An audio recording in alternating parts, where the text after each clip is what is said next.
বগুড়ায় স্বেচ্ছাসেবক দলের নেতা হত্যার জেরে হাসপাতালের জরুরি বিভাগের সামনে একজনকে পিটিয়ে হত্যা। বগুড়ায় স্বেচ্ছাসেবক দলের নেতা মিজানুর রহমান মিজানকে কুপিয়ে হত্যার জের ধরে প্রতিপক্ষের একজনকে হাসপাতালের জরুরি বিভাগের সামনে পিটিয়ে হত্যা করা হয়েছে। নিহতের নাম সালমান হোসেন লেদু। গতকাল সোমবার রাত 11:30টার দিকে বগুড়া শহীদ জিয়াউর রহমান মেডিকেল কলেজ হাসপাতালের জরুরি বিভাগের চিকিৎসক তাকে মৃত ঘোষণা করেন। সালমান হোসেন লেদু বগুড়া সদরের গোকুল মধ্যপাড়া গ্রামের বুলুমিয়ার ছেলে। বগুড়া শহীদ জিয়াউর রহমান মেডিকেল কলেজ হাসপাতালের উপপরিচালক ডক্টর আব্দুল ওয়াদুদ মৃত্যুর বিষয়টি নিশ্চিত করেছেন। তিনি বলেন, রাত 11টার দিকে পুলিশ ওই ব্যক্তিকে মুমূর্ষু অবস্থায় হাসপাতালে নিয়ে আসে। হাসপাতালের জরুরি বিভাগে ভর্তির আগে শতাধিক লোক মুমূর্ষু ওই ব্যক্তিকে মারধর শুরু করে। বিক্ষুব্ধ লোকজন এ সময় জরুরি বিভাগে ভাঙচুর করে। পরিস্থিতি শান্ত হলে জরুরি বিভাগের চিকিৎসক লেদু নামের ওই ব্যক্তিকে মৃত ঘোষণা করেন।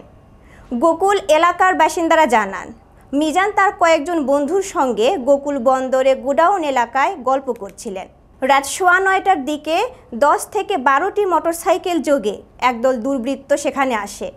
তারা মিজানকে ঘিরে ফেলে এবং ধারালো অস্ত্র দিয়ে এলোপাতাড়ি কুপিয়ে মোটরসাইকেল যোগে মহাস্থানের দিকে চলে যায়। এ সময় স্থানীয় লোকজন সালমান হোসেন লেদুকে আটক করে মারপিট করে মিজানের অফিসে আটকে রাখে। পরে খবর পেয়ে পুলিশ তাকে উদ্ধার করে হাসপাতালে নিয়ে যায়।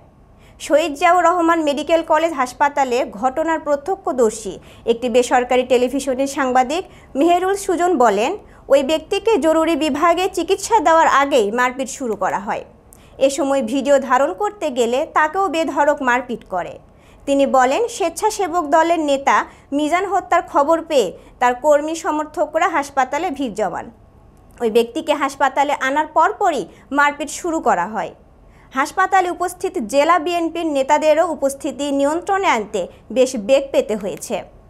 বগুড়া সদর থানার ভারপ্রাপ্ত কর্মকর্তা সাইহান অলিউল্লাহ বলেন, পুলিশ সালমান হোসেন লেদুকে মুমূর্ষু অবস্থায় উদ্ধার করে হাসপাতালে পাঠানোর ব্যবস্থা করে। মিজান হত্যার পর থেকে জড়িতদের গ্রেপ্তার করতে গোকুল এলাকায় পুলিশ ও সেনাবাহিনী অভিযান শুরু করেছে। দর্শক, আমাদের এই পেজটিতে ফলো, লাইক, কমেন্টস এবং শেয়ার করে সাথেই থাকুন। সবাইকে ধন্যবাদ।